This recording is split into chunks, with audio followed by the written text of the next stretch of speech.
still my favorite Motley Crue record, and I mean that with all respect to the records that came after it, but that first one, Too Fast for Love, still very special to me. I even have it on its original label, Leather Records. I have that somewhere in my collection, and that, of course, is Piece of Your Action from the first Motley album. And it's a great honor to welcome into the studio, sitting right across the console from me, the man who has played guitar on every single Motley Crue song and record you ever heard. There's not a lot of people that can say that about any band they're in. Mick Mars. Good to see you, man. Oh, thank you, Eddie. I'm so glad that you're here, and I'm so glad we could make this happen. We got to talk briefly in Oklahoma last summer, I think it was, or last fall. Yeah. You guys were doing a run of shows as a warm-up for the Vegas residency. That's right. We did 3 in a row there. Yeah, and I got a chance to talk with you and all the guys in the band over those 3 dates. And then I think that last night I saw you getting ready to take the stage. You came up, you said, oh, we should do your show sometime. I said, come on, Mick, let's do it. Yeah, I remember that. You said, all you got to do is ask. All you got to do is ask. And then I called my old friend Steve over here at your management, and now you're doing not only this show, but we're honored to be having you, of course, on that metal show for the full hour tomorrow, which we'll tape, and everyone will see this coming Saturday. Yeah, so that'll be fun. It should be fun. And, you know, as I was telling you off the air, one of the things, being a lifelong radio guy, that I love so much about radio is the chance to take some time and talk and get into the history and the stories and incorporate the audience and stuff like that. There's a lot going on with Motley Crue coming off of the press conference announcing this farewell tour that's coming up. And I was talking to Nicky a couple days ago. He called me about something. We were talking, and he said you've sold like 1 million tickets or some crazy number already. I don't know if 1 million, but... Yeah, I'm not sure how many, but there's like way over half the shows have sold out already. That's phenomenal. And I know that just recently a show here in New York at Madison Square Garden was announced. Yep, just before I got here. And I mean, that's, for you, being a guy, not a New Yorker, is there still a huge prestige level to play in the Garden? Is it still special? Yes. Actually, yes. The history of the venue and all? Yeah, absolutely. Because they say say the Garden is a place that bands play and they don't ever make any money. They just do it to say they played the Garden. The Garden is like, you know, the history is very long. I mean, think of like way back when, you know, Joe Louis and Max Schmeling was boxing there, and you think of all that stuff, and you think of Jimi Hendrix was there, all this stuff going on, and you just go like, wow, this has got some history going on, and it's, you know, cool just to sit there and go like, oh my. You know, so that was one you had to have on the list for the final tour, I would think, to make sure you did that, right? Of course, of course. How do you feel about the band ending as a touring entity? Are you know, Vince was actually on this show last week. He called in to promote a charity thing he did in Vegas, but I mentioned to him, I mean, how do you feel about this plan to end the band? I pretty much think that this band is, I don't know, kind of like, I don't want to say run its course by any means, but we'd like to more or less, right now we're at the top of our game, and it's the best time to kind of like get on out of it, you know, and do more. I mean, like Tommy has like projects that he wants to do, Nicky does, I do, Vince does, you know, and everything else, and as opposed to going out and going like, oh, you know, down on the bottom or whatever the heck, you know, what would be the right word? A little pride in like more going out on top than playing 12 people, you know, seaters. I'll do that when I'm on my own. Well, the term that's commonly used for that is staying too long at the party. You've heard that term, right? Yes. And that's what you don't want to do. And well, yeah, I was just going to say we're calling this Hair Nation, right? Well, I call it Trunk Nation when I'm on because I'm not down with the whole hair thing. But well, yeah, that's what I'm going to say. All the bands that are around nowadays have no hair. So no Hair Nation. You know? I remember people used to call the Scorpions a hair band. I'm like, no, they're more a hairless band. Yeah, we used to call them men without hats. But it's a great point. I mean, there are a lot of bands that, honestly, I think have stayed too long at the party, and you wonder kind of like, why are they still doing this? And Motley is an interesting situation because it's incredibly rare. You guys still have, beyond all odds, the same 4 guys that started it. Yeah. I mean, you can count on maybe one hand how many bands are out there today that still have the founding members in the lineup. How do you explain that? Because, I mean, there was this brief period of time in the band's history you didn't have Tommy, you didn't have Vince for a record, but for the most part, you've been intact. I mean, you have to even be amazed at that over all these years. Yeah, I think there's only because there's 4 of us. I'm not sure. Well, it's easy for ZZ Top because there's only 3. Yeah, that's even better. Right. But 4, a lot of people can't keep 4 together. That's true. That's true. Were there any periods in the history of the band that you felt you were going to leave? There was a few times, yeah. There was a few times on we're doing Generation Swine album. That was a complete turnaround from what I felt Motley Crue should be doing at the time. It was like, we're not like, House of Pain or, those guys like, 9 Inch Nails or anything like that. We're like a full-on just like hard rock kick you in the ass band. Right. And not a I don't know what the hell was going on, but I didn't like it. It was a very, very difficult situation for me. Would you say that was your least favorite Motley record, Generation Swine? No, I can actually say I hated that album. There's a song on that album I actually like a lot, though. Let Us Pray. No, Afraid. Really? Yeah, I love Afraid. Yeah. I actually really I think do. that was the only one that did anything off that record. That was the single, yeah. Yeah. Yeah. So that was a period where you almost checked out and said, I'm kind of done with this? Oh, my. The producer that we had was going like, no, that isn't right. No, that isn't right. I don't hear that. Blah, blah, blah. I go, well, what is it that you're hearing? If you're the producer, tell me at least a little bit of an idea of what you want to hear. I don't know. Well, how am I don't have your brain. I don't know. It's like some weird thing, and I come up with like this little stupid little lick. And it was like, that's perfect. I go, it's only 2 notes. I don't know. I had a really hard time dealing with that record. How close did it get for you to leave? Did you have a conversation with the band and say, no. I'm out of here? Or you just internally were thinking, I'm not feeling this? I was more internally. Yeah. One of those passive-aggressive kind of things. Yeah. I was sitting back and going like, and I was happy when they didn't call in for me to come in to play. Are you the kind of guy that keeps a lot of his feelings and emotions inside? Because the other 3 guys in Motley Crue are very much out there and accessible, and you hear a lot from them, and you hear of all their exploits and what have you, and whether it be books or reality shows or what have you. You are very much, by Motley Crue standards, an under-the-radar guy, the quiet guy, very much to themselves. You don't hear much or see Mick Mars in the gossip columns or what have you. Is that by design? Do you feel you just don't want to be out there like that? I don't necessarily feel like I have to be out in the public eye in that way. I will, because I am, going to do some stuff. But we'll talk about that because I want to find out what you're about to do. But we could talk about it. We'll get to that in a second. No, we'll get as much in as we can tonight. But I've always said, skip the shit. Music counts. I mean, all that other stuff. You start believing your own hype. You start believing this. You start doing that. Forget it. You're over. Mm-hmm. You're done. You start believing that shit. Nope. That doesn't make it for me. That's why I've always thought. And I've always thought that all the time when I was like, like a little guy or something, and somebody would be like too good to talk to me. And I always thought that was like a crappy thing, How so? You mean with your own band members or just people you're on tour with? No, just people in general that would just like, look down their nose at you, the high society kind of a thing and stuff. And I was going like, you dumbass, it really like, I don't want to say angered me, but it kind of like made me feel like this is, what makes you better than me? So that's why I'm kind of like the guy that goes like,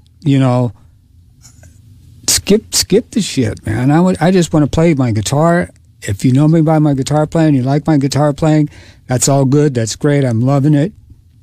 But if you don't, it's cool too, But I'm not going to be judgmental at some people just because, like I said, they believe in their own hype.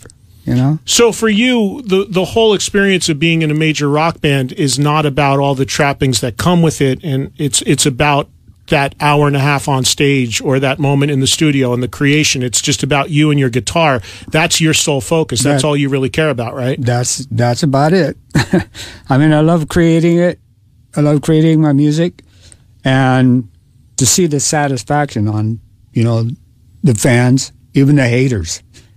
Like seeing their faces is just like, I love it. I love it. You know, it's like I get, like I've said this before, I get to see the whole world and get paid for it. What's a better job than that? Well, for sure. A lot of people would trade for that any day. Oh, yeah. Do you feel that your voice has been heard and that you've made the mark with Motley that you've wanted to make? Because in a lot of ways, I think you're a tremendously underrated guitar player. There's very, very few bands that I like as a single guitar band. Mm-hmm. Usually I like a second rhythm player or something just to fill out the sound.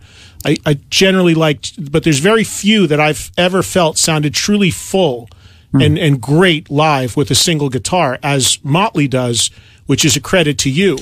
Thank you. Do you feel that you've trying to find out the word that I'm looking for, made the mark you've wanted to as a guitar player with Motley Crue? Or do you feel the same way, that maybe you're not in that conversation that you should be with a lot of people? I can answer that pretty quickly. There's a lot of my heroes were the single guitar players. Alvin Lee, Jimi Hendrix, Jimmy Page. Those people, they have their own unique sound. And when they start playing their solos, it was so full. You didn't need another guitar player. And that's the kind of band that I've always wanted. And I learned from him. Here's one, Leslie West. He was just on that metal show last week. I watched that one. You know, it's funny, when we had Leslie on, there are a lot of people that got it and understood why he was on a show like that. But there was younger people that had no clue. And they were like, who is this guy? All he ever knows is Mississippi Queen. I'm like, you don't know the impact this guy's playing has had on so many people, from Randy Rhoads to Zakk Wylde to Satriani, on, and you as well, obviously. Yeah, well, yeah. I mean, the way that Leslie came out, when I first heard him on Mountain, his tone was like incredibly, just like I was listening on vinyl. And I'm going like, that tone is like nuts. And the way that he played Nantucket Sleigh Ride and all those kind of things, and I'm going like, whoa, this is really cool. But it also had like real emotional notes. When he'd play, you know, you could tell that he was really feeling it. It wasn't just a barrage of notes that just went, watch how fast I can play. You know, I called that guitar diarrhea. He had some flair. I mean, he has some flair. And I don't know. I've liked Leslie for, good Lord, way back. We should have had him on the show this week with you. I know, huh? You know what? He gave me the guitar. In 1988, he and I talked on the phone about doing Mississippi Queen again. Yeah. I don't know if he remembers, but we did. And he sent home to me an 11 knob. Oh, really? Just the knob.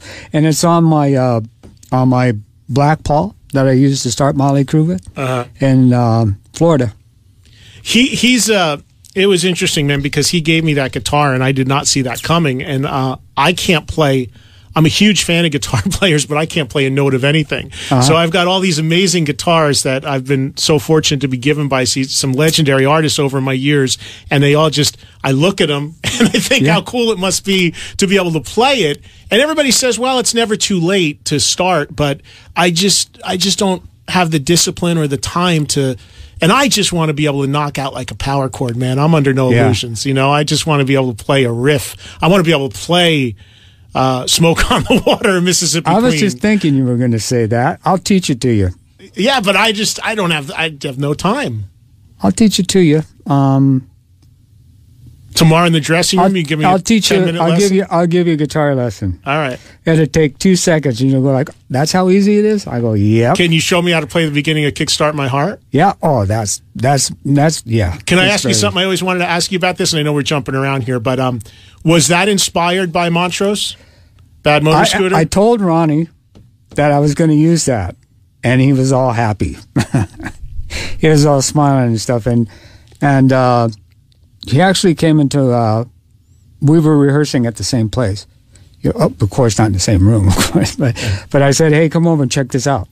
And it's when I started first using a sub bass, and he started flipping out. He says, "Well, I haven't heard anything like this." And he's only this tall, or he was only this tall, and yeah. So it's a little homage to Montrose. I just like went back just for a second, just like when I was telling him, I ripped you off, dude. Bad Motor Scooter. Well, you picked a good one for, to start that song. But I tell you, to this day, when I hear the beginning of that song, it always takes me a half a second to find out if it's Ronnie or me. Ronnie or you. Yeah. And it's because it's pretty much right in that sort of sound. Talking live with Mick Mars. It's Eddie Trunk here on Trunk Nation. Mick is live in the studio with me, and we'll hang out till we wrap the show up at 10 o'clock Eastern, 7 Pacific. I'm sure a lot of you guys are dying to talk to Mick. We will let you in on the conversation as well. The number's up on your radio right now. Mick will also be taping that metal show with us tomorrow here in New York. You'll see that episode premiere this Saturday at 11:10 Central on VH1 Classic. Mick, just for people that don't know all the backstory with you, because you haven't written a book. I don't know if you have one in you one day. Are you planning? Is that something you want to do one day? Yeah, of course. Are you working on it, or you haven't started yet? I've got 100 billion thousand ideas of how I want to approach this. I'm working on getting the parts together, but in which order, I don't know. From life to death or from death to life. You know what I mean? So I don't know if I'm going to go backwards if I'm lying in my hospital bed with 100,000 needles in me and all those, whatever those stupid bags are that they put on you, and tell my story from then or from when I can have some kind of memory. Because I don't know if I'm going to. Did you keep a journal or anything over the decades? Everything's in here. You have a good memory? Yeah. You do? Oh, yeah. I can remember back to when I was 1 year old. Take me back, if you will. Let's go back. Where did you grow up? Huntington, Indiana. And when did you first move to Los Angeles? I was like 8 years old. Your family moved there? Mm-hmm. Yeah. It's like for a job, or was it just the weather? Yeah, well, partially the weather for my sister, and doctors in the. I'm gonna really date myself. Doctors in the 50s didn't know like what they do today. Was your sister ill? Yeah, my sister was born with collapsed lungs, so they said like she needs to be more in an arid kind of a place, and so. What is there? Arizona, California, Nevada. Yeah, and my aunt and uncle lived in California, so they go okay. And they came back and got us, and went out to California, and I was just like, whoa. It was. When did you first pick up a guitar? When I was 7. And who was there one person you saw on TV or radio? Was there that one moment where it's like, I got to do that? There was. I was 3 years old at the 4-H fair in Hyers Park. This is still in Indiana? Indiana. Uh-huh. And Skeeter Bond was up there playing. I don't know if you know who he is. Do not. He's a old country western guy. And way back then, he stepped on stage, and it was mostly like picnic table looking things, Wasn't anything elaborate, 4-H fair. And he got up there and he was playing, and he had on this bright orange suit with the little sequins all over and stuff, like the old country western, the real country western stuff was going on, and a big, giant white Stetson hat, cowboy hat. My jaw dropped. I go, that's what I'm going to do right there, as it was so. He stood out so much. And from that, and hearing just that music and hearing it live, and this, I'm going to do that. That's what I want to do. And how long after did you get your first guitar? 4 years. And did your... It wasn't a real guitar.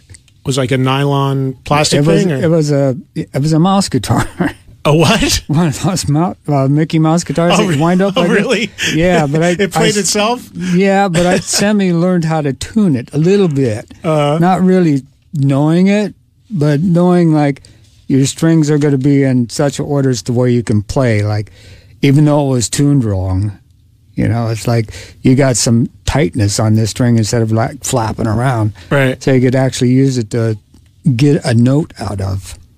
You know, you don't realize. I was watching last night. I'm clicking around on TV on Smithsonian Channel of all things. There was a documentary on the history of the electric guitar, and you don't realize that if you really think about it in a lot of terms, the history isn't really that long. It's less than 100 years by far that the first proper. They were showing the earliest versions of electric guitars and what Fender did and what Gibson did. And the log. The log, which was Les Paul's first thing, which I never knew. I thought that Les Paul's guitar was the Les Paul. In other words, the shape of the Les Paul. That's kind of what developed from it. Right, but he made this log, and then he was the best-known player at the time, so they just named that guitar after him, which I didn't know. And then along comes Charlie Christian. Yeah, this is all in this documentary. It was cool stuff. What was your first guitar after the Mickey Mouse guitar? Oh, good Lord. I had a Stella.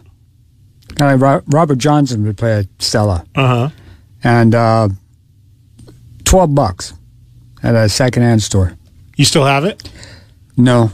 Yeah. No. And then, so you're in L.A. When did you get your first rock band? When did you decide to go down that road? I was like maybe 13 or 14 when I saw the Beatles on Ed Sullivan. And I went, you can do that? And did any of the bands prior? I mean, I liked like Dick Dale and the Venturers and all that stuff. And then I saw the Beatles and I went, oh, there's even more, you know?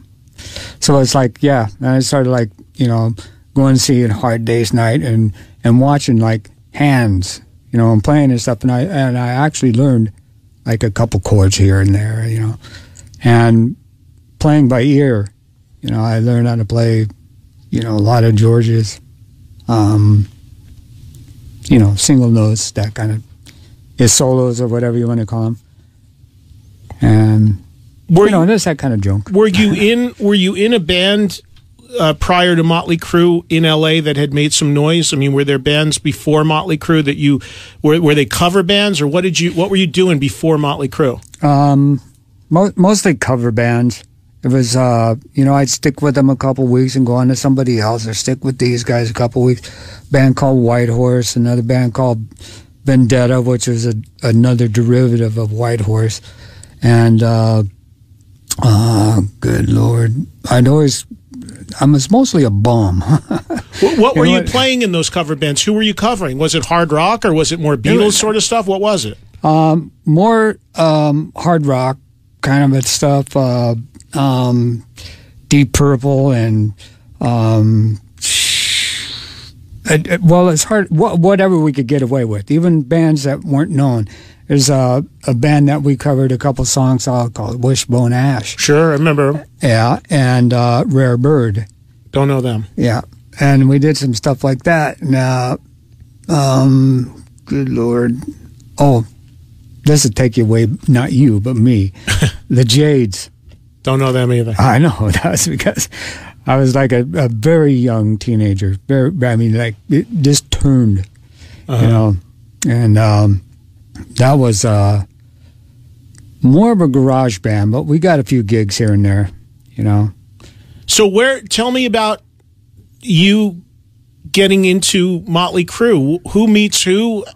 Because I want to know that story, and I'm sure some of the audience does too, as we go kind of, you know, through this history a little bit and get to some other things. But who met who first, and how did it all come down for you?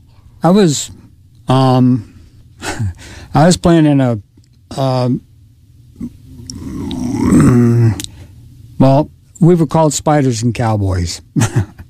And so we were playing at this little place, maybe 500 or 600 seat, kind of a little dive bar.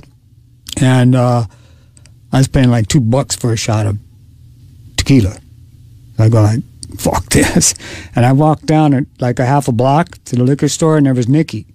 He was working behind the thing. I think he was like 17 or something. And we were arguing about stuff. You can read this in the dirt. You know, it's like arguing about, hey, who's your favorite band? Who's your this, that? He didn't like any of my bands. So I just in turn said, like, well, I don't like any of your bands. And so I go, you want to see a real guitar player? You know, I like kind of like cocky. Yeah. You know, because he like was pissing me off. And he came down and he was sat in the back in the corner, and he was watching me play. And at that time he was still Frank, and I was still Bob, right? So he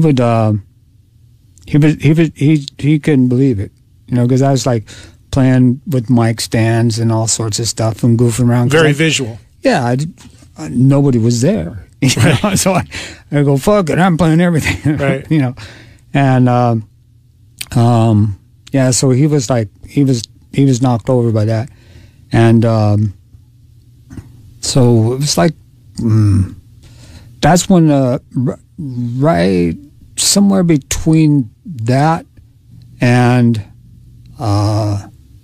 some of those other bands that I had, Vendetta or White Horse or one of those, between that band and those bands and me like being a bum running around on the street. And then it was like 5 years, and I put an ad in paper, Loud, Rude, Aggressive Guitarist available, and Nicky had called me, but I didn't know it was Nicky. Did he know he was calling you? No. Wow, that's crazy. No, he asked me what I looked like, and I said, well, I have blue black hair halfway down my back, I got Marshall Stack, and I got a Les Paul. And he goes, okay, that sounds good. So I went, I packed all this stuff up in an Opal, right? Now, was he Nicky at this point or still Frank? No, he was Nicky at this point. Oh, he was Nicky, so you definitely wouldn't have known he was, because the guy you knew was Frank. Right, and his hair was blue black. My hair at that time was like a reddish color, weird thing, because I kept putting all sorts of weird crap in it. And I came in, knocked on the door, and he came up and he goes, aren't you that guy that came up to me at the liquor store? And I go, yeah, that's me. And he goes, and so we just went like, I hated you. And I said, I hated you too. What's the big deal? I go, I'm here now, let's play. And Tommy had come over. So Tommy was in at this point? Yeah, Tommy and him had met through a friend that was both of theirs, a mutual friend.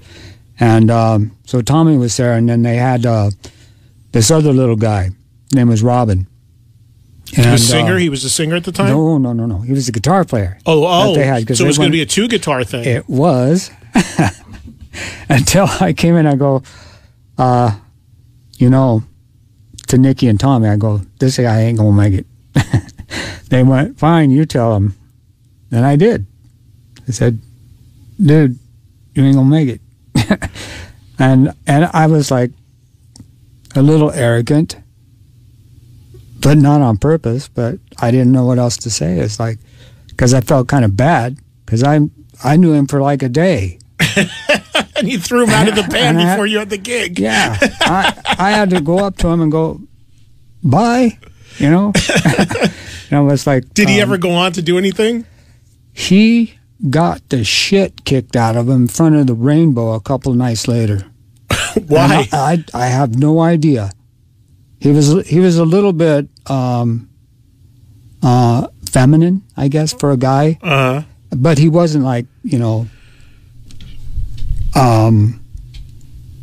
I don't think he was gay. He might have been. I don't know. But not that matters. But some people really beat him up pretty badly. But beyond being beat up and thrown out of the band by you, he never went on to anything. Like he's not in, you know, he's not in Whitesnake now or anything like that. No. All right. So Vince is the last one in, basically. Then, right? Was Vince there when you went for that initial jam? No, we had a guy named Odin. It's actually pronounced Odin, but he called himself Odin, and didn't like him. Was it the same guy who, there was a band called that on the LA scene? Is it the same guy from that band? Probably. Okay. He thought he was Roger Daltrey. I never saw the band. I just know the name. Yeah. I think it's the same band, but he came in and he's kind of one of those peace, love, dope kind of hippie kind of people. And I went like, let me go back for a step for a minute. We had went to the Whiskey right after I told Robin to beat it. And we went to the Whiskey that night. And that's when I saw Vince. He was on stage with Rock Candy. Mm-hmm. Which was a cover band, right? Yeah, pretty much. Right. Yeah. And I saw another Montrose reference, too. Yeah, exactly. Right. And he was dressed in all white leather. Little skinny kid, 19 years old. Women, girls, everything were just like going, you know. And it's at the Starwood. You know how many people's that? 200, 300 people? But the girls were going crazy. And I'm like, that's the guy we need. Because sex sells. And we went to rehearsal the next day, and there's Odin there. And I go, dude, I don't like this guy. And Tommy calls Nikki outside and goes, hey, Nikki, Mick don't dig. You know, Odin. I go, no, I want that guy that we saw last night at Starwood. I go, I don't care if he sings. I don't care if he can't sing. I don't care if he can sing. I don't care anything. It's how he looks. You see the way the girls was going after him? Yeah. That's what sells, my friend. So let's get this straight. If it's not for Mick Mars, you have another guitar player, an effeminate guitar player named Robin in Motley Crue, and you have a singer named Odin right now. And you may not be sitting here talking about the 35-year career or whatever in a farewell tour. Nope. It may never have gotten off the mat. No, it could have probably just laid there like about 100,000 other bands in L.A. You know. How's the material come together? Because, Vince has said this to me Vince was on the TV show, and he said it a number of times that he feels, that Nick, this is Nicky's thing, that Motley Crue is Nicky's thing, and that it's Nicky's band and Nicky steers this ship and all that. Was it like that even back then, or has it become that over the years that Nicky's kind of the dominant guy as far as running? And do you agree with that assessment? I would say that in the earlier days, Nicky was looking for a band. He wanted to call the band Christmas. I said, how about Motley Crue? And he go, and he flipped out. And of course, he had to change the name of how I had it spelled a little bit. You know what I mean? So he was already kind of like being a little, what do you call it, dominant at that time.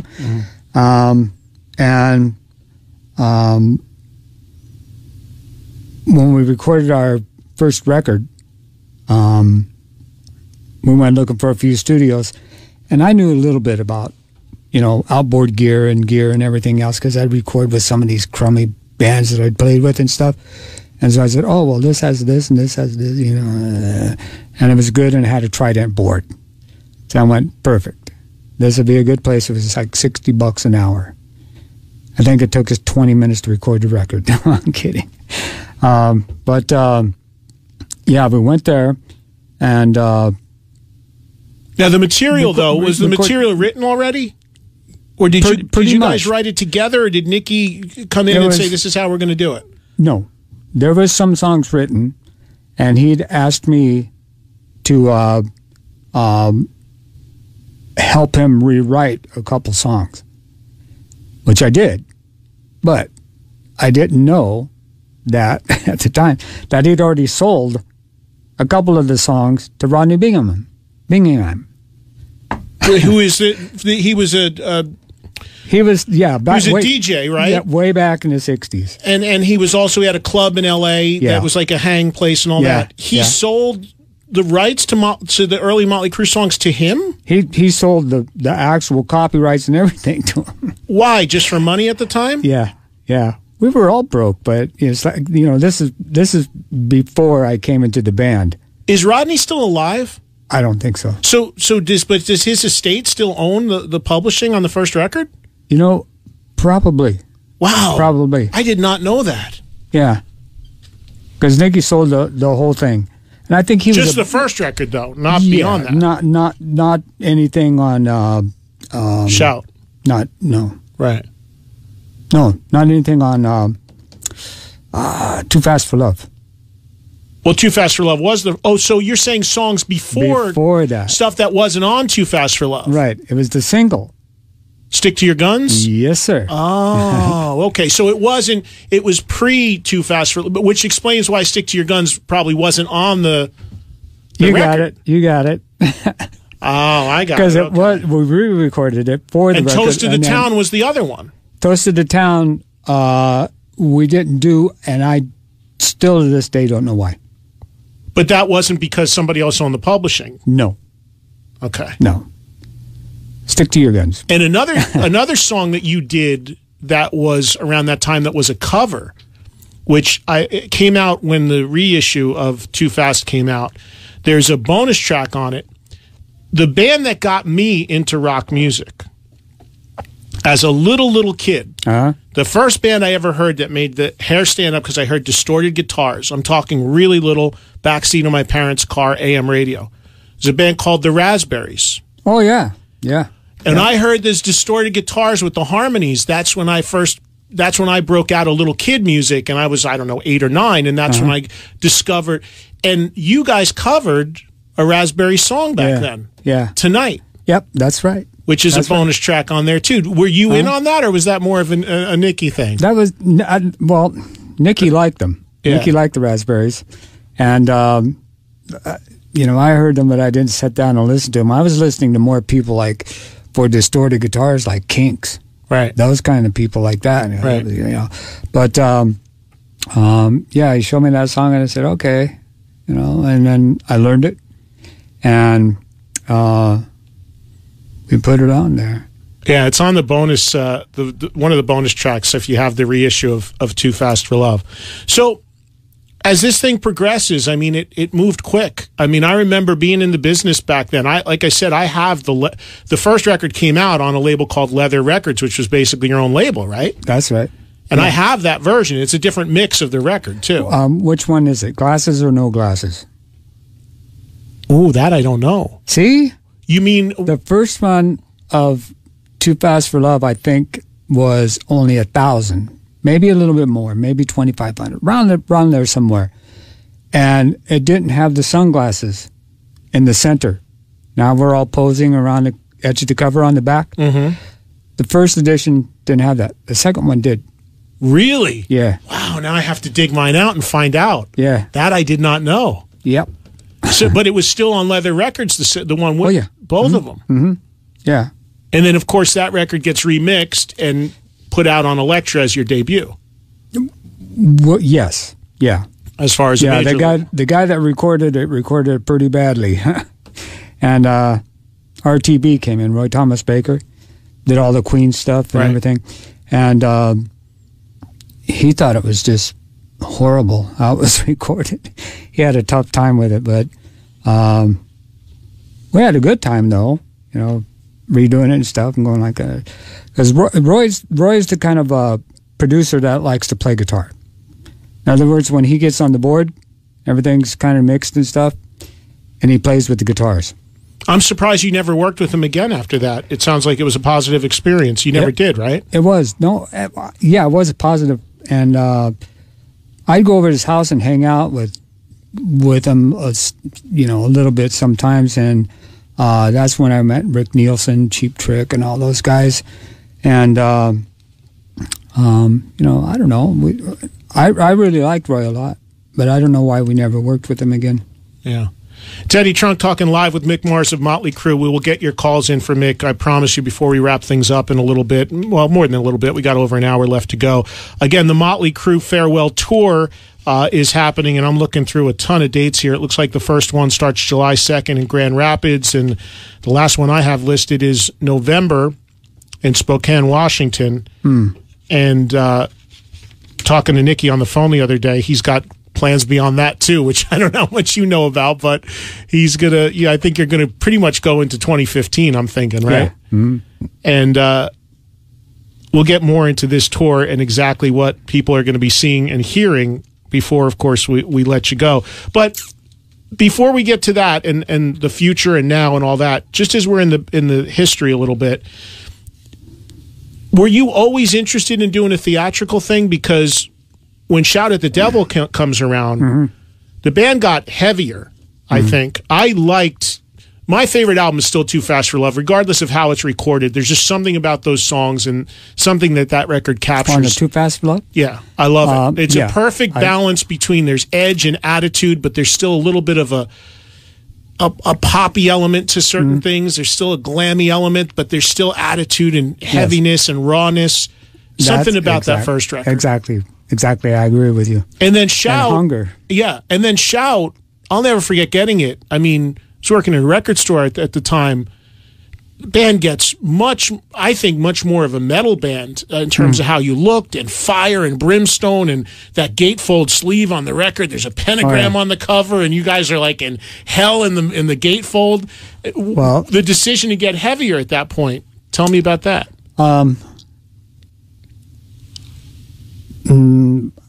I got to think of the correct way to say this because I don't want to get my ass sued or anything. But Elektra Records, when they signed us, there was Elektra and Virgin. They came to us when we were playing at the Pasadena or Gardena, one of those little places that Van Halen played all the time. And we finally played there, and it was just like, whoa. And Elektra was there. And Virgin Records was there. Both courting you. Both courting us and going like, offers and there's different, monies and stuff. And I go, take Elektra. They offered us less to pay back. You know what I mean? And they made, we actually pulled them out of the hole. They were ready to fold. Elektra was? Yes. Wow. And we saved them. And that was Joe... I can't remember his name. I want to say Joe Smith, but I don't think it's Joe Smith. Shortly before Bob Krasnar took over. And we brought them out of the hole. So it was just like they were, ecstatic about it. But we still had to fight for the double, code and the fold-out thing and, the big fire and this, that, and the other and stuff like that, and the pentagram. You notice that... after that ran for a couple of years, they put us on the cover. Yeah. Yeah. Yeah, I think on the CD and the cassette, you were on the cover instead. They didn't like the pentagram. They didn't understand. It's the same thing as the Pentagon without these points, you know what I mean? But it was a powerful, that's when the band really, I remember seeing that was the tour with Ozzy. Yes. And I was at that show, and I remember seeing it at the Meadowlands here in New Jersey, and I remember then going forward to Theater of Pain, which was a record I didn't like, to be honest with you, outside of... Is that a good... You're holding up a peace sign? Is that... That's my second worst one. Oh, all right. I thought you were going to say I'm out of my mind. Okay. There's only... See, great minds think alike, Mick. That's I like right. this. There's only... We should have done this interview years ago. I'm telling you what. We're on the same page here. That's right. But it was just... To me, I remember, I think you guys played a headline show at the Beacon Theater, maybe in New York, for Theater of Pain, before it really blew up. Yeah. And I still have the invite for this because you had a party, an after party somewhere in New York. Yeah. And I was there. At the... some loft or something. Now I'm dating myself because I can't remember. I just remember. I can't. Limelight. Was it the Limelight? Yeah, it was the Limelight. Yeah. But the show was big. And then what happened, I always love, Motley has this history of, all this, very much like a chameleon. You look at the history of the band. So you went from Shout, which was dark and heavy and pentagrams. Theater of Pain, Mick's holding up jazz hands for radio. It was, Nicky's in... black and white striped Pete Way tights, and Vince is in a pink blouse or something. Yeah, it's a completely different thing. And the look was one thing, but the record itself, outside of a couple moments, was, I guess it was just the excess of everything happening so quick, right? There was a couple good songs on there. Home Sweet Home. That was on there, right? Yeah. Okay, that's what I thought. I was. That was probably am I losing my mind? That and Smoking in the Boys' Room were the album savers. Well, see, the Smoking in the Boys' Room is, we did that one to break the mold to get on radio. How are we going to get on radio? Smoking in the Boys' Room was a hit. Play a hit, you'll be played, it'll be a hit. That's the way I was thinking. But that wasn't the first cover you guys did, because you did Helter Skelter on Shout. Right. Which wasn't even never released even a single. Wasn't a heat. It wasn't a heat. It wasn't a hit. Right. Right? Well, yeah, Brownsville Station with Smoking in the Boys' Room is a bigger song. Yeah, sure. Yeah, way big. And you had that big elaborate video for that, too. Oh, yeah. That's where I met Michael Berryman. One of my favorite people. Who's that? Michael Berryman? Yeah, was he actor or what? Yeah, he's done all those Hills Have Eyes stuff. Oh, yeah. He's the teacher or something. Yeah. Okay, I remember. Yeah. Okay, I never knew his name, but I know exactly the guy you mean. Yeah. Yeah. Cool guy. Yeah. But musically, Theater of Pain, you would agree that it missed the mark. It missed the mark because all of us were really drinking too much. The only song that we really, really, really buckled down on and played it just at rehearsal way too much was Home Sweet Home. I'm going, there's other songs, but Home Sweet Home, and Home Sweet Home never became a hit. And Don't Go Away Mad became a semi. No, Don't Go Away Mad, you're going forward now. Home Sweet Home was a big hit. No.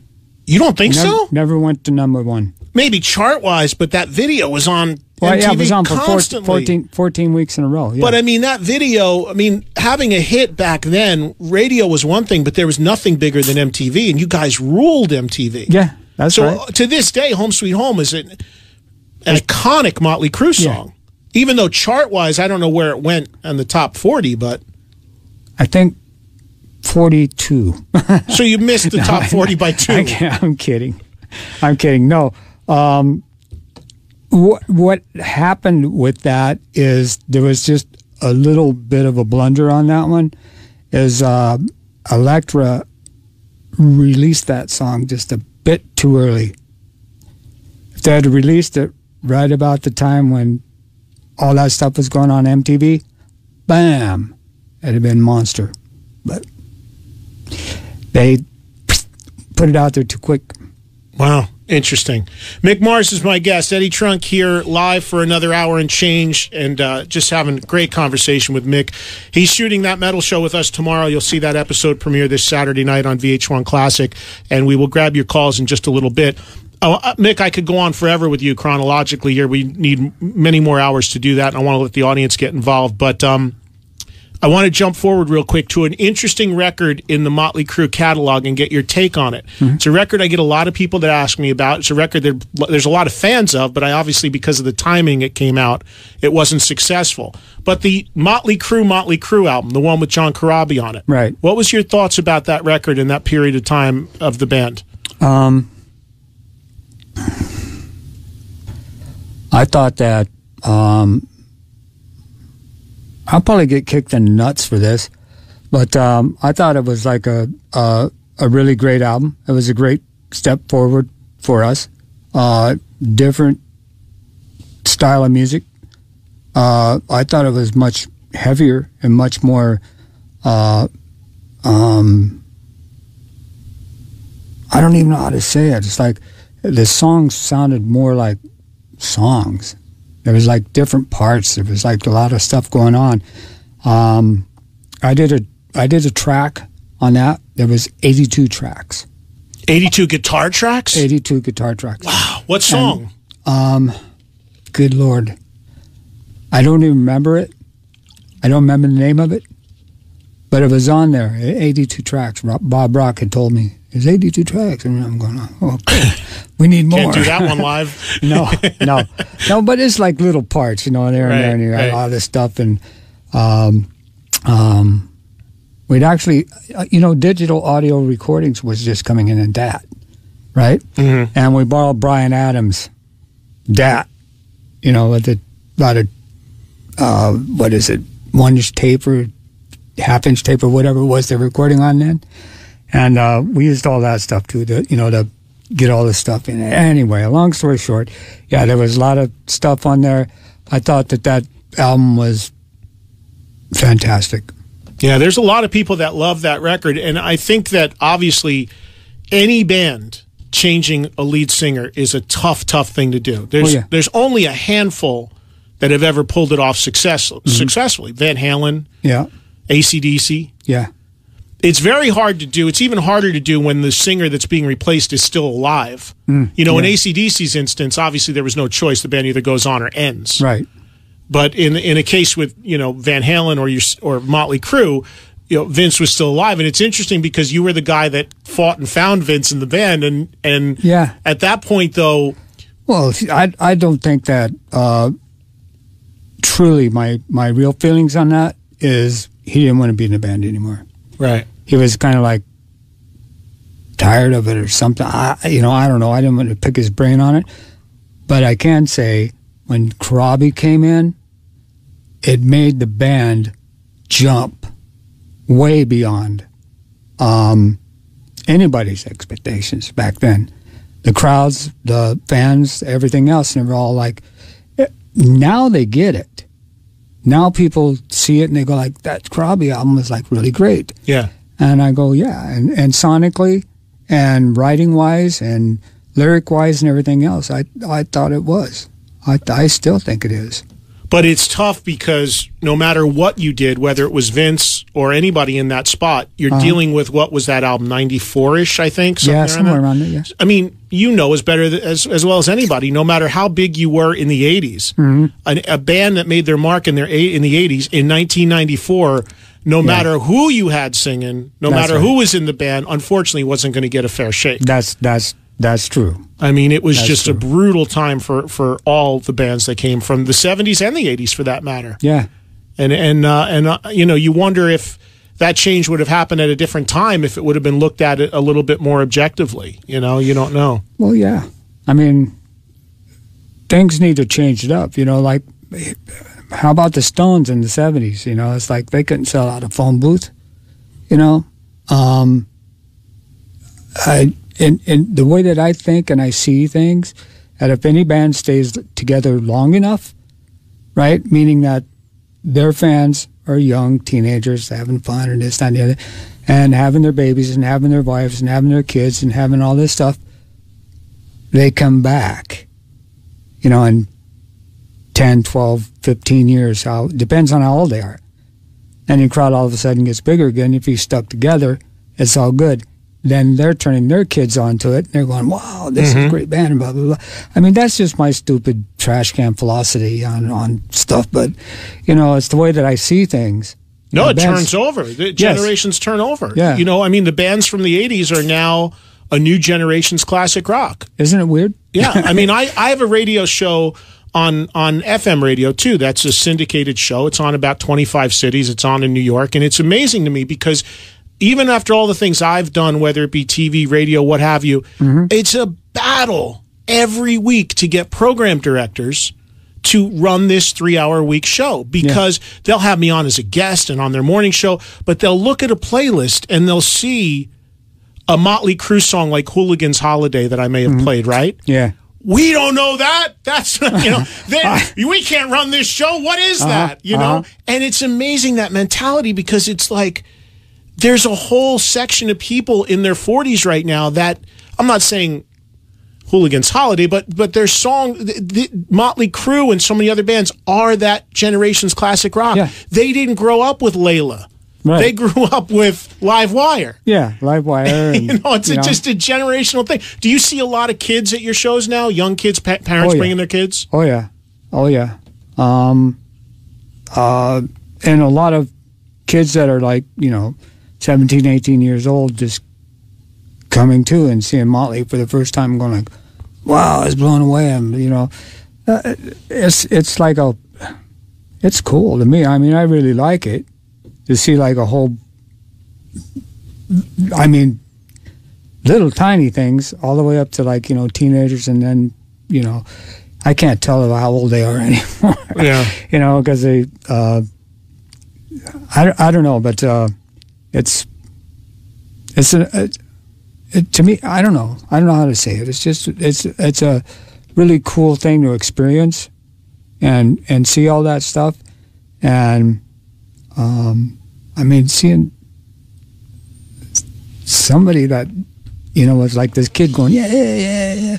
Like, I remember Sebastian Bach in Canada. Oh my gosh! He was 14, dude. Yeah, 14 years old, and he kicked out the glass before the doors opened. He kicked out the glass. We're doing sound check, and he kicked the bottom of the glass off underneath. Like the doors are here, and nobody can see me on radio, but underneath the big glass is like a smaller glass, and he kicked that in. People were coming in during sound check, and he was the first one there. Stuff like that. And it's like, seeing stuff like that. But then that's kind of what I'm saying now. Is like you still see that energy coming from our older fans, kids. Right. It's weird. Yeah, definitely. It's definitely amazing to see the generations turn over. We're talking again with Mick Mars of Motley Crue. Mick, and again, going through the history here, a couple more things, and we're going to go to the phones. But what were your thoughts when Motley didn't have Tommy in the band? Because you had a period of time, Randy Castillo, the late Randy Castillo was in. It's Samantha Maloney playing in there for a little bit. It was a big deal. I was at the press conference, and I did an interview with you. I don't know if you guys remember, all four of you in 2006 at Mates, I think, for VH1 Classic back then, because it was the Red, White, and Crew thing just before the reunion and the press conference and all that. Yeah. So it was a big deal that everybody was back and intact, all four guys. Right. But was it rough not having Tommy there, being such a visual part of the band and such a great player? It's the crowd shrunk. It's like I mostly, when I play, I listen to the drummer the most, more than anything. I mean, beside myself, for feel and stuff. And Tommy and I were extremely tight. Randy was more the type of drummer like Mitch Mitchell, something like that. There was a beat there, but where was one? And sometimes it was a little hard to follow him. And Samantha was pretty solid, but not. I think we got several phone calls on an interview once going like, "You're the only person in Motley Crue I'd asked to marry." and weird things like that was weird, and I missed Tommy. Yeah, I missed him. I wanted him back. How do you attribute the fact that this band is still all alive and together on this farewell tour? You're about to go out. I mean, everybody knows the stories. They're well documented of the excess and the craziness and all that. But here we are in the early stages of 2014. You're about to do a farewell tour, and it's the same four guys that started it. I mean, that's remarkable when you really think about it, that you're all together. Yeah. There's a lot made of the dysfunction internally in Motley Crue. Do you think that's exaggerated? I think there's a lot of dysfunction in just about any kind of family type situations. Yeah. Families themselves and groups of people are, if we didn't have, just think about it. If we didn't have arguments and different ideas and stuff, where the hell would we be? Still in caves? I don't know. Shit. Maybe I'm like explaining this wrong or going into a weird spot, but yeah, there's a lot of not physical fighting, but mentally kind of like going like, you're full of shit. No, man, I'm going to do this. It's just the way that it is. With anyone. Well, most bands. Yeah. Most bands actually are like that. Okay. The bands that have been together for less than a year get along really good. Yeah, and then see what happens after 12 months, right? That's right. Of your last few tours, you recently did a tour, I guess a couple years ago now, where you went out with Kiss, and then prior to that, you did a tour with Aerosmith. Mm-hmm. Of your more recent tours, what were some of the highlights? What did you like? What did you not like? What were the highlights for you about those tours? Anything stand out? Aerosmith, I got to go up and play on stage with. What'd you go up and do? What'd you play? When Joe Perry goes out and does Joe Perry Project, yeah, he does blues stuff, and he knows that I like the blues, so he had me set in, and we jammed out one of his songs, and I think Joe was looking at me, and especially Brad was looking at me, going like, "What?" But that was kind of a meaning highlight, in a way that they didn't expect you to play like that. Yeah. And Gene, God, this is going to be mean, but I have to say it. Say it. I'm sitting there, and I was actually walking down the hallway. Gene was coming the other way, getting ready to go on stage. We just come off, and he goes, "Man, I just got to tell you how great of a guitar player you are." And, all this stuff. And I was just like going, this is coming from Gene Simmons. I'm going, okay. And I go, well, what about the rest of my band? Tommy's right here, like where this bottle of water is. And he goes, fuck them. Sounds like Gene. In front of my band, you're saying this, fuck them. Wow. So that was what do you make of, there's a lot going on with that band right now in the news, and I'm good friends with Ace and Peter, and I grew up a huge Kiss fan my whole life. They were the first real band that made me into this whole world. And I've been honest in saying that I kind of checked out on seeing them because I don't like the fact, nothing against Tommy and Eric, they're good people and good players, but I don't like the fact that they're not their own people. I still look at it and I see Ace and Peter being impersonated. You're not the only person on the planet that would say that, and the same goes with Motley, and the same would go with the Beatles. The same if Mick and Keith Richards broke up. I mean, you wouldn't. You know what I mean? Yeah, but the difference is when you had Karabi in the band. Yeah. You didn't put a blonde wig on him and tell him to go act like Vince. No. He was Karabi. Yeah. That's the difference to me. Yeah. But all that aside, and you're right, I know there's tons of people that feel the same way as I do, but not everybody vocalizes it, and that's what I do for a living. But that's right. The thing about it is, one day Motley Crue will go into the Rock and Roll Hall of Fame. When they get their heads out of their asses over there and figure out the bands that should be going in. And you guys have been eligible now for, I think, probably about 5-6 years, because it's 25 years after the first record, so you've been eligible about 6-7 years already. Well, I was there when they were building the building in Cleveland. Yes. Why? I don't know. Were you on the crew or something? No, I wasn't on the crew. Was it the lean times of Motley Crue? They invited us out. I guess the supervisor or whoever it was that was building it or whatever the heck, and he goes, "This is going to be the Rock and Roll Hall of Fame," and we had to put on hard hats and walk around. Oh, so photo op. You know what? Yeah, probably. Yeah. Now that you say that, something like that. Yeah. But do you think with what's going on with Kiss is crazy now because they don't want to play with Ace and Peter. They want to play with the current band, even though only the original 4 are going in, and now nobody's going to play. And it's this whole crazy thing going on in that world right now. They've been ignored for 15 years, and now they're finally getting in. Right. Do you think about that sort of stuff? Is that important to you to go into something like the Rock and Roll Hall of Fame? If you want my honest answer about this stuff, I can tell you this. Grammys, Oscars, any kind of award achievements that people get, to me, is kind of like when you're a child in kindergarten and you take your nap and you get your gold star. I don't give a shit about that stuff.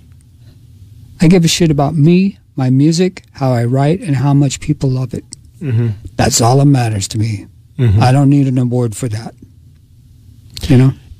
Your writing and your music has been, for the most part, throughout your entire career, confined to Motley Crue. Mm-hmm. And that makes that kind of unique in that way, because Nicky does 6 a.m., and before that he had Brides of Destruction, and he's done stuff on the side. Tommy has done solo records and DJ stuff and reality shows, and he has stuff on the side. Mm-hmm. Vince goes out with his own band, does club dates or whatever dates with another band all the time. Yeah. You have pretty much been the only guy it's Motley or nothing throughout this entire process. Why is that for you? You just don't feel like going outside of the nest, so to speak, or you're going to do that when the time is right? Loyalty is kind of important to me, but I mean, doing side projects and everything else, nothing wrong with it at all. But I have my own stuff like that I've been stashing for. So you've been like a squirrel building all these years. Oh yeah, and you're waiting for this last tour date to come up on this long sheet, and then Mick Mars unleashes, and then all of a sudden it's going to be something that I go like, I didn't know Mick could do that. So what can you tell us now about that? A record, a solo record, is that the idea? What can you share with the audience when Motley's done that you want to do? I can honestly say that I am going to release at least an EP. As far as a whole album right now, I won't release a whole album until I think every single one of my songs is an A song. And I've got a shitload of songs, and they're all B songs, C songs. You know, I'll give them to like baby bands coming up, TV commercials, movies, soundtracks, whatever the heck. But I will not put them on my record until I believe in my heart that they're A songs. And when you hear them, you have to have all of them. You know what I mean? Mm-hmm. I don't like that crap of where no filler. No fillers. If I hear a filler in there or anything I think is a filler, nope. But then who am I to judge? Somebody might like it. Have you then you release singles, right? Have you demoed stuff, or is it fully recorded, or where does this material, what kind of state is it in? I have about 6 songs. I mean, I have way more than that. But they're all like, to me, they don't matter. You know, they're laying there. I mean, stacks, backs and tapes and everything else. And I have a studio in my house, of course. And I go down there almost every day. And just in the past week or so, I've written 6 new songs, which I believe are pretty much on their way to being A songs, which is like I need someone to come in to help me, not like arrange by any means. I know what I'm hearing and I know what I want to hear. It's like the guy that helped me, because I'm not a singer. You know, I was going to ask you, you have a scratch vocal on there or anything, or you just... Dude, my voice sucks so bad. Well, they put a microphone in front of you on stage with Motley. I don't know if it's on or not, but there's one up there. Well, you know, that's a whole nother story right there, son. What story? Tell me that story. What is it? That story? I don't know. That could get me in a lot of trouble. All right. Well, I think I could say that there's like a. Let me put it this way. I'll just say 2 words and you'll know. Britney Spears. Yeah, okay. I kind of know what you're saying. I've been to some shows recently. I know what you're saying. Yeah. Is that a somewhat of a controversial issue within the band? No, but I think that it is between a lot of fans, a lot of new music people. What you're alluding to is supplementation on the live stage. Yes. In a way. Yes. Yeah. Absolutely. How do you feel about it? I don't like it. I think a band like ours, I have to say like 60s bands were about my favorite, 60s and 70s bands, where they were real like 3-piece bands, or 4-piece bands, and just got up there and kicked it out. Made a mistake, so what? Sound a little bit empty here or there, so what? It's the bigness and the rawness and the people that developed and that wrote the songs and made them and presented them.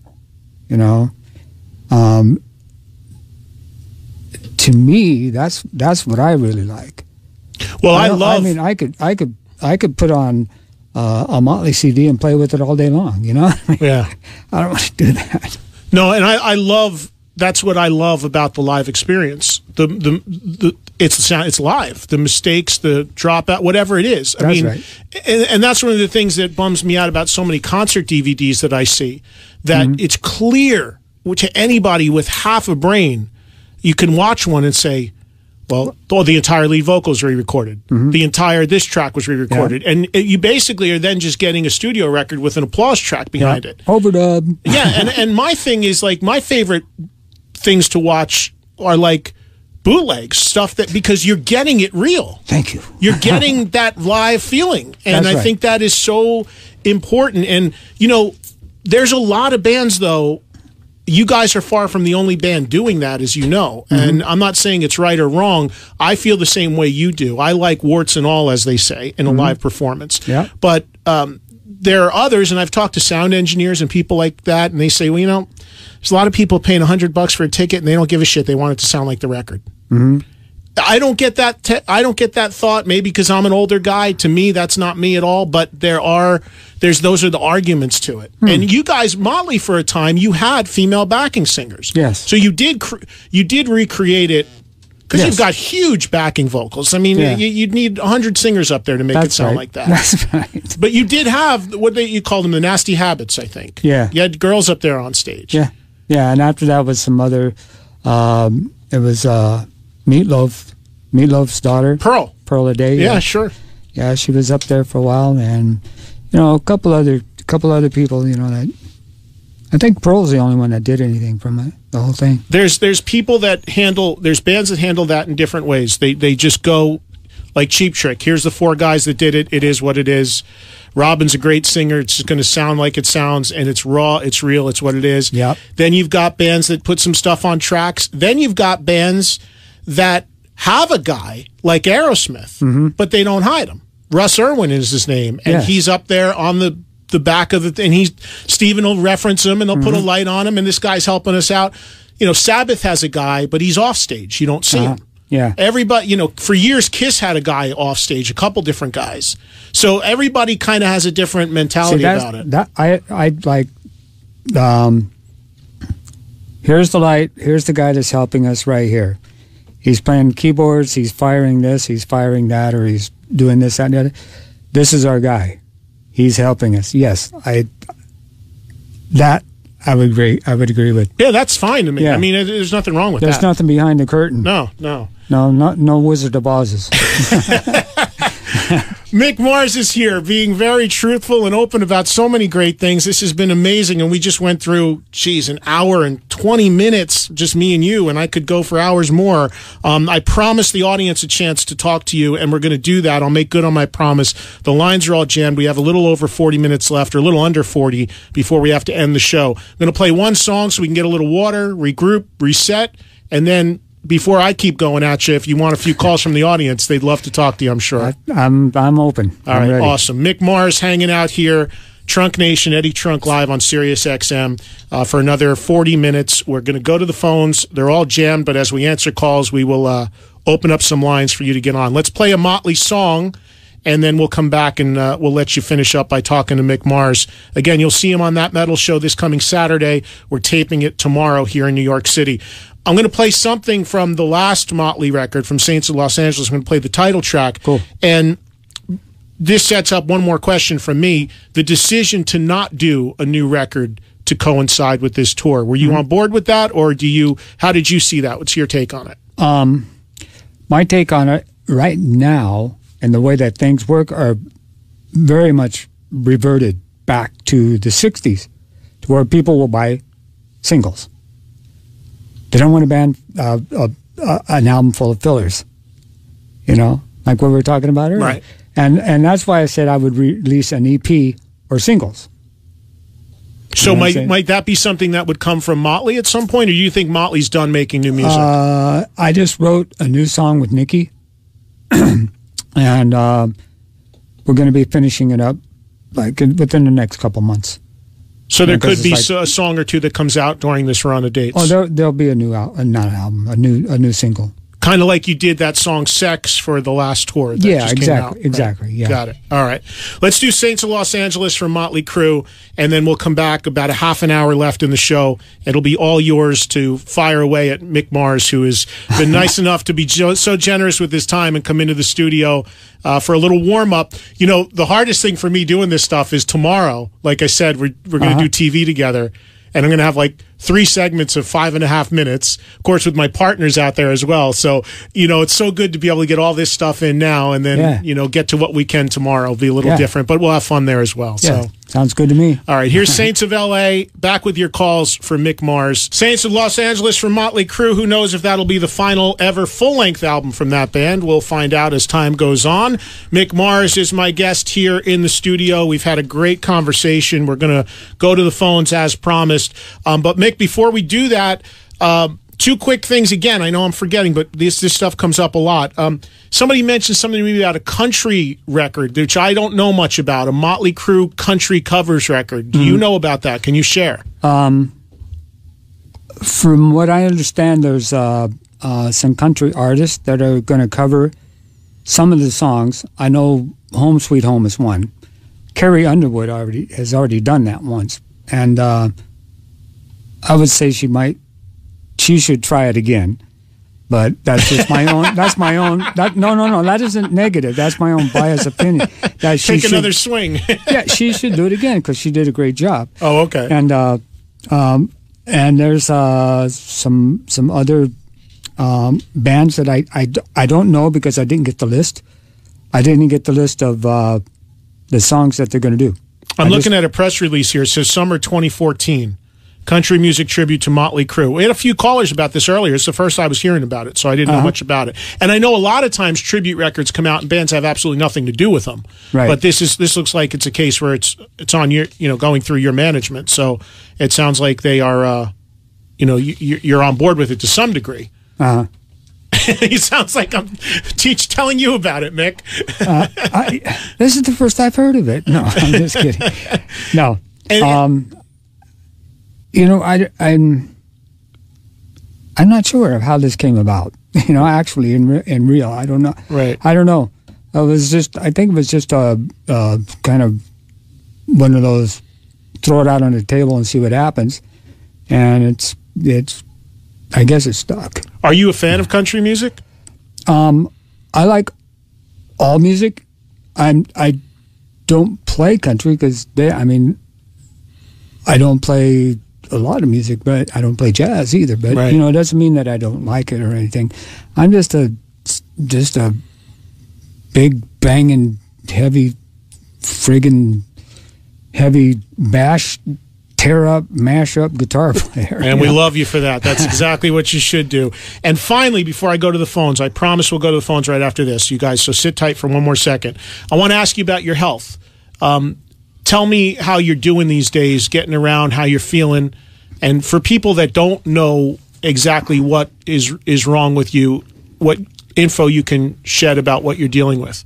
Or share, I should say. The first thing I can say is the inconvenience. I don't call anything a disease. It's the inconvenience I have is called ankylosing spondylitis. What it does is it's actually good Lord, a gene called HLA-B27 that goes in and forms calcium over your bones. And what it does is seizes up your spine, your shoulders, your hips. It starts off mostly in your hips. And then as later on, I was like starting to be bent at like about, 35 or 40. I mean, really bent. I already looked like 80. That's the part that sucks the most about it. It hurts constantly.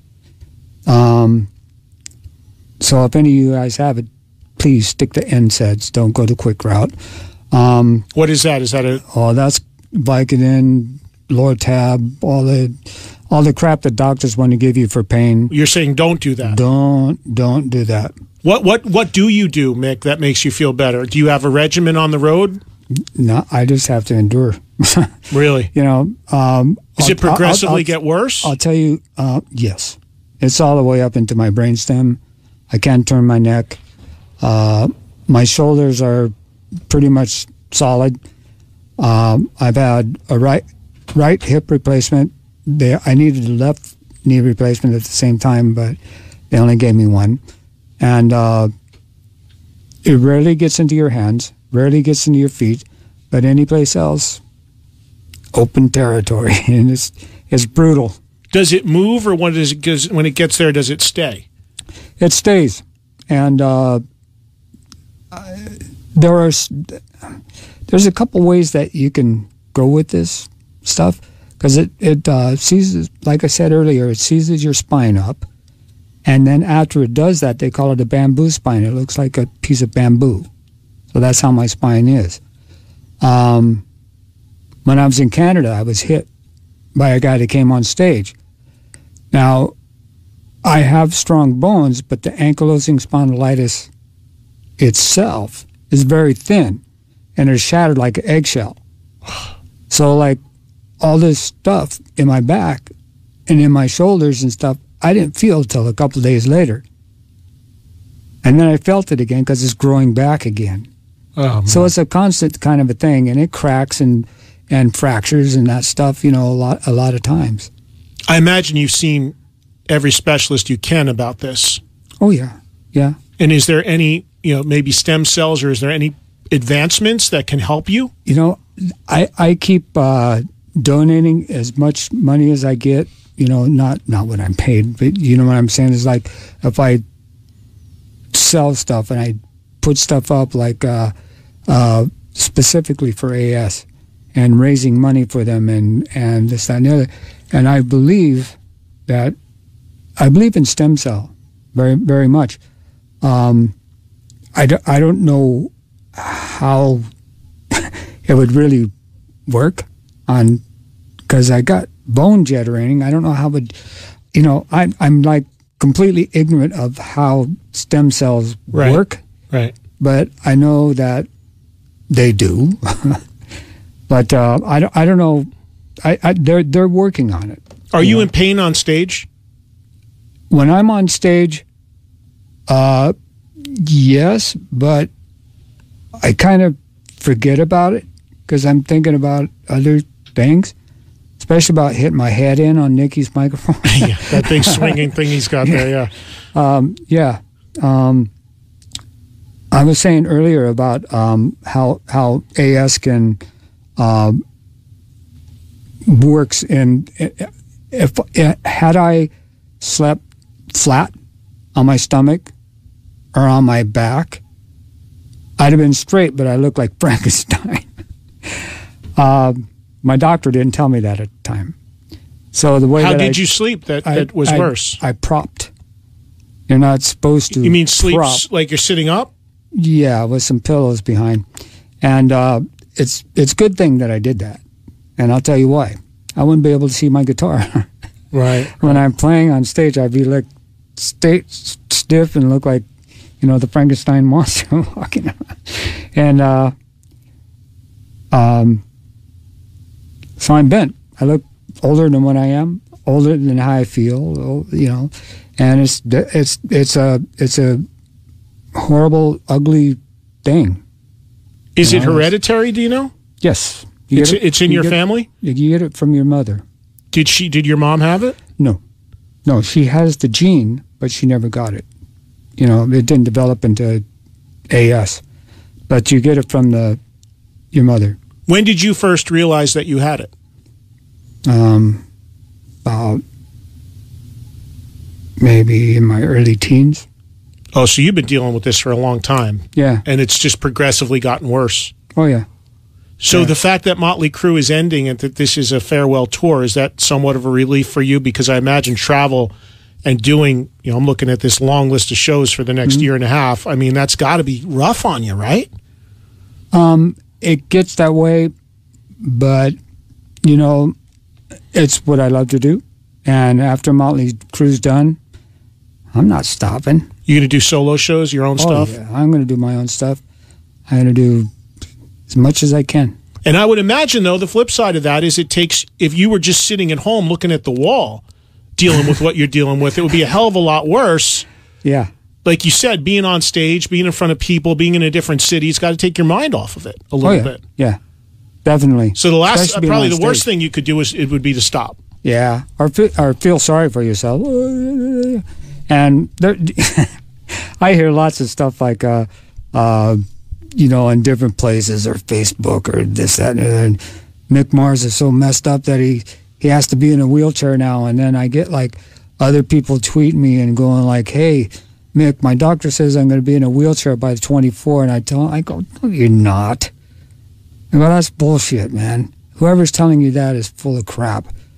Well, for those people, you've got to be an inspiration because you're up there rocking with dealing with it all these decades. I hope that I am. Yeah, I would think you would be. Because I don't like the idea of some quack telling a guy with AS that is fully capable of doing anything or even beyond what I'm doing now. And some quack telling him he's going to be 24 in a wheelchair. That's bullshit. It makes me mad. I want to go choke the fucker. Yeah.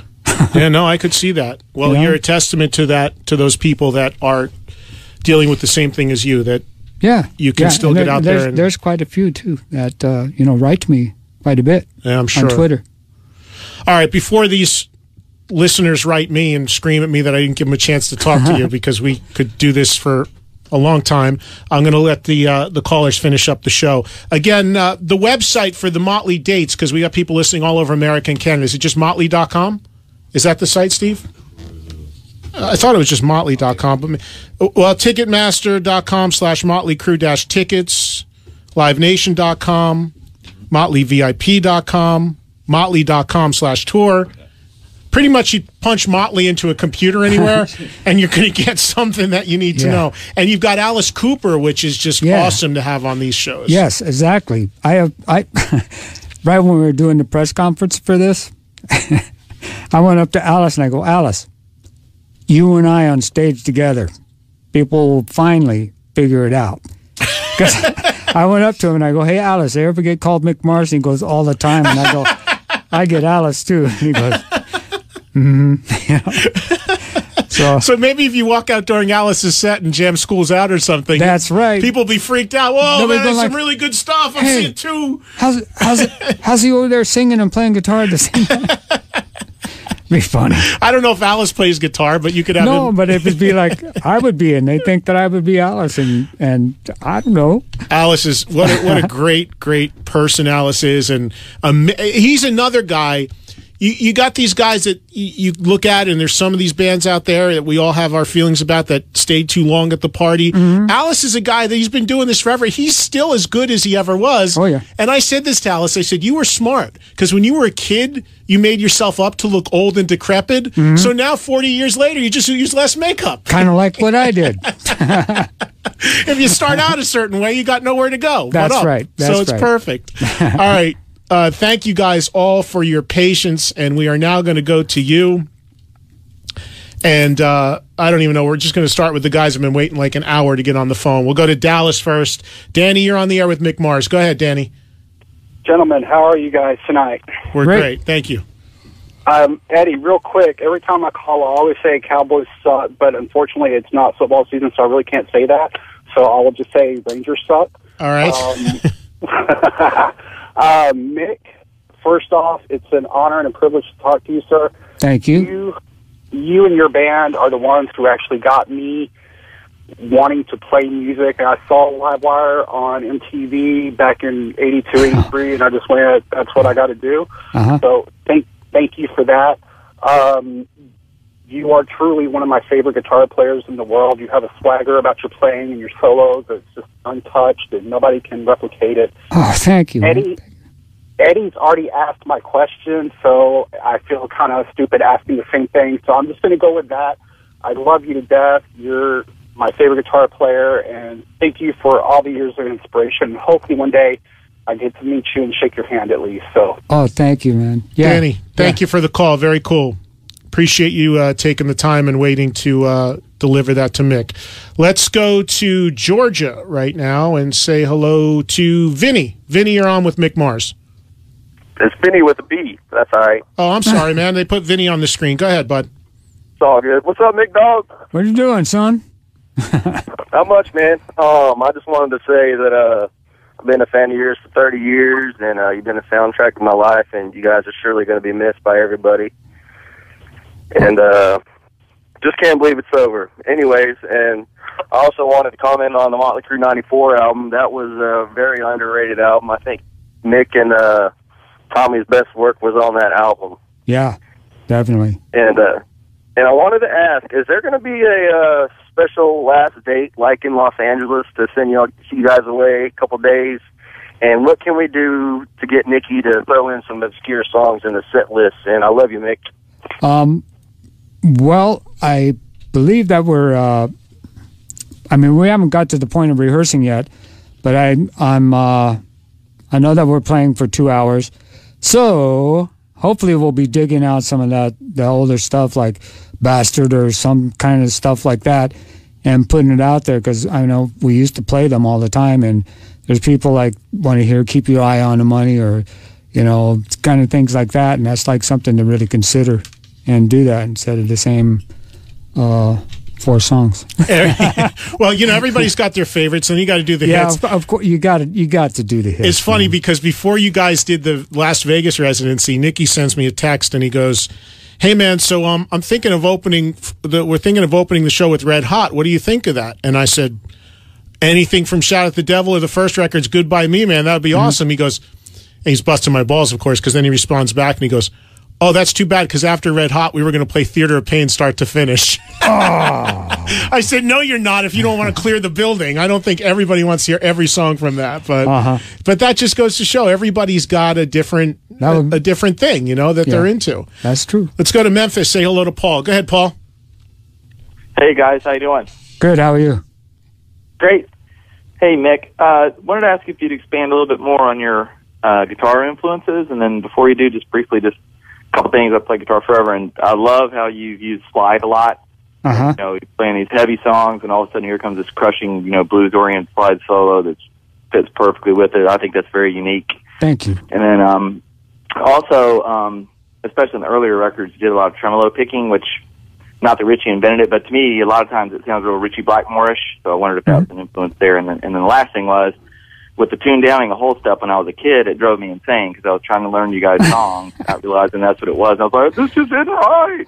So years later, I figured it out. But I can't think of a band who did that earlier, and I wondered if that was a means to an end with your tone or some other reason for that and where that came from. Thank you very much. Okay. I went to rehearsal one day, and I told the guys that we were like, only 3 instruments and a singer. And I go, let's drop a whole step, make it fuller, make it fatter. And the strings were flopping all over the place. And it also was, like you said, hard for people to figure out what we were doing.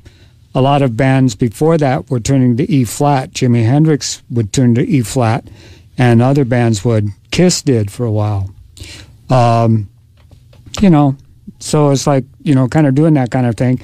And, it actually, Hendrix threw me off dropping to E flat because I was A440 then too.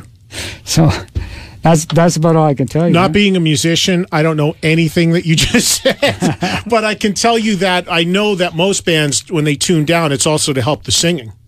Right? Is that accurate? A lot of bands tune down because it helps the singer. It depends on the singer. Because if you play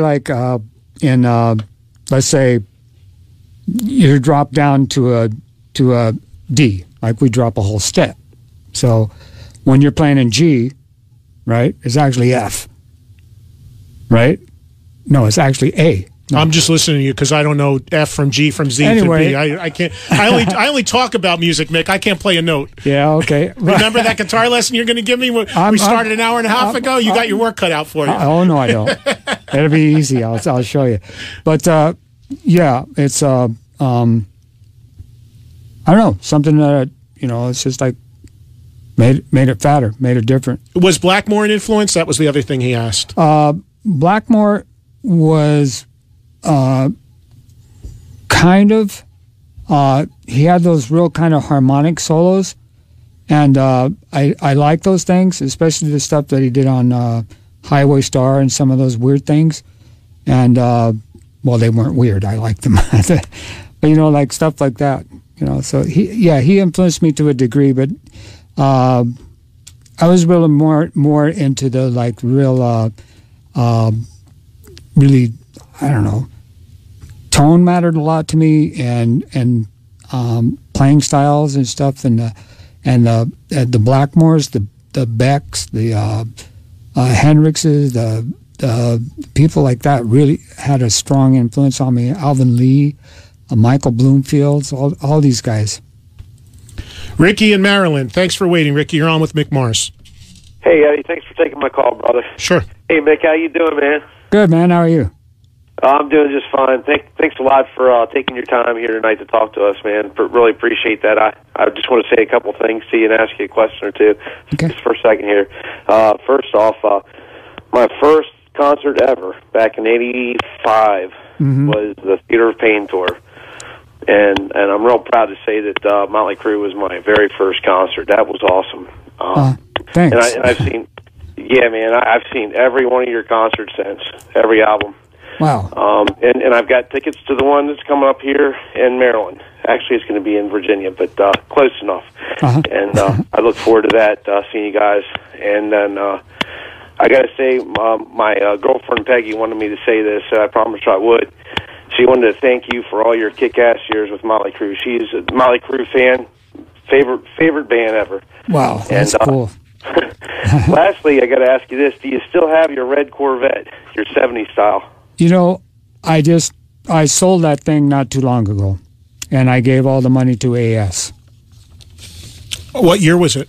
It was a '76, but I had it built up. It went 0 to 60 under 3 seconds. Oh my gosh! Are you still able to drive? No, I can't drive anymore. When was the last time you were able to drive? 15 years ago. Oh, really? Yeah. Is it just because it's painful? No, I can't turn my head. So if there's a car coming right that's a problem. And the only thing I can see is straight. I could drive Indy cars or whatever you want to call those little quarter mile little. I know when I was a kid they called them a rail. But well, NASCAR is just a bunch of left turns anyway. So all you got to do is you can drive. I couldn't do that. You know what, Mick? I don't know when the last time you've been in a new car, but with the advances in cars, you may be able to drive soon, because I just had a loaner, and it's got cameras that show you right, left, behind you. I mean, it's like a cockpit in there. So maybe it's going to get to a point where you don't even need to turn your head to drive. Yeah. They got a car coming out that drives itself. I'll take that. Yeah. There you go. Just put them on those computer it. Yeah. Just put it in the card. Chris in Iowa. Go ahead. You're on with Mick Marsh, Chris. Eddie, thanks for taking my call. Really appreciate it. Sure, man. Hey, Mick, the last caller kind of had same questions I have, but in the sentiments, but it's just an honor to talk to you. I've been a fan since, I was 12, 13 years old. My stepdad took me and a couple buddies to see you guys in Cedar Rapids, Iowa, in a red AMC Pacer, and it was wow. Ever since then, it's been. Whenever you guys get around Iowa area, Davenport, Quad Cities area, I always go to see you, and this is awesome talking to you. I've seen you Motley a bunch of times, and this is really cool. But just a real quick question is, what's your favorite song to play? When you're on stage, what Motley Crue song do you love to play? Probably my favorite song to play live is Primal Scream. Oh, Mick, I don't know how we haven't done this earlier in my 30 years of radio, because we are right on the same wavelength. Primal Scream is one of my favorite Motley songs. Yeah. It's a great song, and it's almost been in the live set since you did it. Yeah. And what's crazy about it was a bonus track originally on a hits record. It's not even on a proper record. Nope. But it is a great song. Yeah. And what you do in that song is it's got such a groove to it. Yep, that's right. So good. That's good what stuff. it's about. That's what music's about to me. Yeah, great one for sure. Mick and I are on this same wavelength somehow. I never knew. This is great. You never know till you ask. Tara in Pennsylvania. Go ahead. You're on with Mick Mars. Hey, what's up, Eddie? I gotta never say this. What's up, Mick Mars? How you doing? Hi, Joe. Good. Eddie kind of went over. I had a question about your health, but thanks for coming out every night and kicking ass. And I enjoy every show. We try to go to every show close to Pennsylvania. So that's all good. Hopefully. So I'm sorry. I'm so nervous. That's all right. But, go ahead with your question, Tara. I kind of went over everything. Like, what do you do on your off time when you're on tour? Mostly I write. Nice. Or play video games. That's nice, huh? No. Well, we talked about this, though, while the song was playing a few minutes ago, though, Mick. You were talking about, and you referenced this a couple times, that one of the greatest things beyond playing the music is that you get paid essentially to see the world. That's right. So when you go around the world, do you get to get out and get around and see? Because I talk to a lot of artists that, like, now we sleep, see the hotel, see the stage, and on to the next. You also get to drive through the town, and you get to do this. It's like I want to see that bone church that's just out of Copenhagen. There's a bone church. Yeah, it's all made out of bones and stuff. It's cool. I haven't been there yet. So that's on the list. I'm going there. But is there a Motley Crue show in Copenhagen, or are you going to book one just to make sure you see the Bone Church? I don't know. I just might go there just for the hell of it and just do it. See, that's a perfect thing for Mick Mars to go on vacation. Mick, where'd you go? To the Bone Church. That's right. People would say, of course you did. That's just perfect. If you go to Pennsylvania and Philly, there's this thing my wife made me go to because she's into creepy stuff. The Mutter Museum, it's called. Oh, yeah, I know about that You place. been there? No, I watch it. I watch. I know a lot about it. It's like buttons that little kids death have stuff. swallowed. Yes. It's all things that cause death. Yeah. Buttons that little babies have swallowed and all sorts of stuff. Yep. Crazy. But you've never been there. Nope. But you enjoy getting around and seeing what you can when you're on the road. Well, I get in on the bus. I get to go through Paris. I get to see all this stuff. I get to go through Italy and see the Colosseum and all these other places and this, that, and the other. Some other places that I like to see, but I shouldn't like to see, but I like to see them anyway. But just because they're weird, you mean? Yeah, they're weird and they're like kind of sensitive, right? As well. So, Nick in Oklahoma, you're on with Mick Mars. Go ahead, Nick. Hey, I was just going to say that Motley Crue is one of my favorite bands of all time. Thank you. And I'm only 14. My dad introduced me to y'all when I'm about 7. 7? Yeah. What was the first Motley Crue song you heard at 7? Wasn't like Bastard or anything like that, was it? Huh? It wasn't. I'm just being stupid. It wasn't like Bastard or anything. Your dad at 7 didn't play you Bastard, did he? I think he did. That's a good pop right there, if you ask me. Little extreme for a boy, but okay. Yeah, but one of y'all, I've always wanted to meet you, but I almost had the chance to go to the Tulsa concert and meet you. But we had enough money for one ticket, and I can't go by myself. But yeah. Well, Nick, save up, and thank you for the call. And if the Motley Crue, you're 14. If the Motley Crue farewell tour lasts 4 years, you'll be 18, and you'll be able to go by yourself. And hopefully, you will have saved up money. But in 4 years, the tickets could be $300 a pop. You never know. Well, dude, you already sound like you're 20, so you should just come on in. Ricky in St. Louis has been waiting over an hour. Go ahead, real quick, Rick. Hey, Mick. First of all, this is an honor to talk to you. I'm about to have like a Wayne's World moment right now. Okay. I was just wondering, I'm only 19 years old, but Motley Crue is my favorite band. I heard you guys for the first time when I was 14, and I have like every single song, demo, everything you guys have like ever recorded. I was wondering though, one song that I would love to hear live is City Boy Blues. Do you guys know if you might put that one in the set? I'm not real sure, but I'll tell you, when we did that song, we were out on tour with Y&T, And you Great bands. were probably 0 at that time. You know what I mean? But we did play it live at one time, and I don't want to say yes, we're going to play it and not, because I'm not that kind of person to say yes and not do something. And Mick has already talked about how much he loves the Theater of Pain record. Yes. That's from. That's right.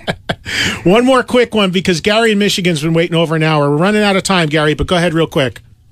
Great. Thanks so much for taking the call. Love, of course, TMS, and love the crew. Thanks. I already got my tickets for the show at Joe Louis in November. But, hey, the story about Kickstart My Heart I found very interesting with the Montrose connection, right? Mm-hmm. Yeah.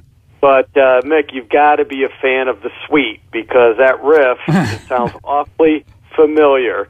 That song Hellraiser by the Sweet. Am I right?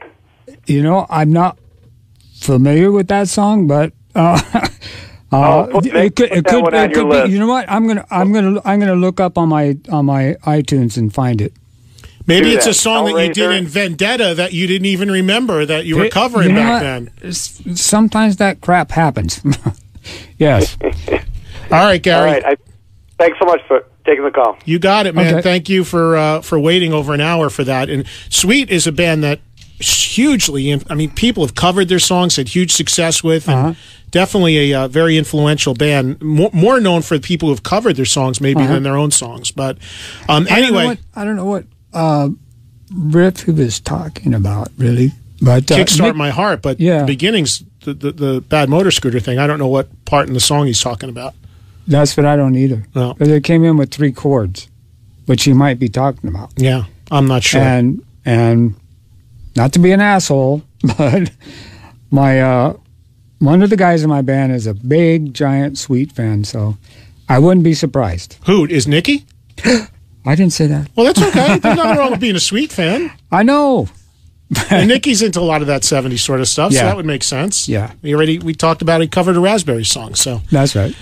All right, well, listen, we got to end to the second because this is a live show and they snap it right back to the second from me here, so we've got to wrap it up and time this out as best I can. But just with our final 90 seconds or so, anything we missed that we imperatively have to tell people? Steve, anything you want to make sure we get out? While you were out, we touched on the country record. We talked about what Mick's going to do going forward. Of course, the big news, the Motley Tour with Alice Cooper. Ton of dates, more to come. Yes. That caller mentioned before, have you thought about the big shebang last show? And I don't know if there's... Nikki told me some stuff that I'm not going to say publicly because I don't know if it's supposed to be public, but I know he had an idea. Do you have any ideas? I don't know what he was telling me, but I know what I'm thinking too. But what are you thinking? What would you like to have happen? Not saying it's going to happen, but what would you like to do? What would I like to do? Yeah. I don't know. Play the whiskey? Reunite with Vendetta? The Beatles said kind of like that kind of a thing too. And I know a lot of people talk about the Beatles, but they said a lot of like things that did a lot of things that were cool. They played on that Apple record rooftop. Oh, the thing. rooftop, yeah. Yeah, that was cool. Something like that. That would be great. Yeah. I'd love that. Well, listen. Just and get arrested. Go out getting arrested. Yeah. There you go. Well, man, it's been an honor, and I appreciate you taking the time, all this time, to come in and hang with me. And please come back and do it again anytime you want. Okay. It's been so much fun, and there's so many other things we could get into and discuss. Again, Mick Mars will be on that metal show this Saturday. We'll be taping that tomorrow in New York City, and you'll see it everywhere on VH1 Classic, 11/10 Central this coming Saturday night. So we'll look forward to doing that. Motley.com for all the information and tour dates to find out where the band is headed. There's a lot of touring still to come. It's far from over yet, but it's in the final stages. So get those tickets. A great bill with Alice Cooper opening up as well. Follow Mick on Twitter at Mr. Mick Mars. You can follow me at Eddie Trunk, and I'll see you guys again next Monday. Another live show starting at 6 Eastern, 3 Pacific here on Sirius XM 39 Trunk Nation. Thanks for listening, everybody. Thanks, Mick.